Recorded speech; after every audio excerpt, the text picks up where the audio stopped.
আসসালামু আলাইকুম। আজকে আপনাদের একটা আনকমন রেসিপি দেখাবো। এটা হচ্ছে কানলা মাছ। এটাকে পরিষ্কার করে কাটতে এভাবে সেঁচা, তারপরে সেঁচা শেষ হয়ে গেছে। তারপরে এটার ভিতরে যে কাঁটাগুলা ছিল এগুলা আলাদা করে ফেলছি বাচ্চা। এই যে কাঁটাগুলা আর এই যে মাছটা, এগুলা আলাদা করে বাছার পরে তারপরে এই যে মশলা, এখানে সব মশলা দেওয়া আছে আপনার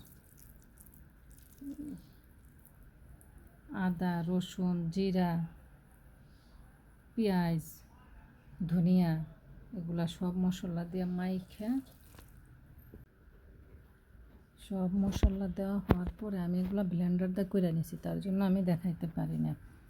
তারপরে এই যে মাছের ভিতরে মশলাটা এভাবে ঢুকাইয়া দেওয়া হবে। এখন এই যে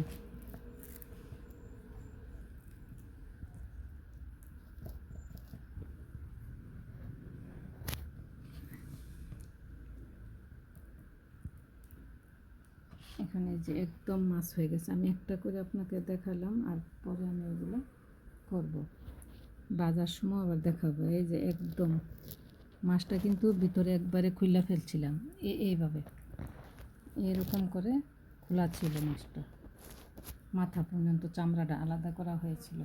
তারপরে এটার আবার ভিতরে মাছগুলা ভিতরে মাংস, মাছের যে ভিতরে মাংসটা থাকে ওইটা ভিতরে দিয়ে তারপর আবার বন্ধ করে দিলাম সাইডগুলো। এখন তেল দিয়ে ভেজে ফেলবো। এই যে এখন সবগুলো মাছের ভিতরে দেওয়া হয়েছে। এখন সুন্দর করে ফিশ ফ্রাই হয়ে যাবে।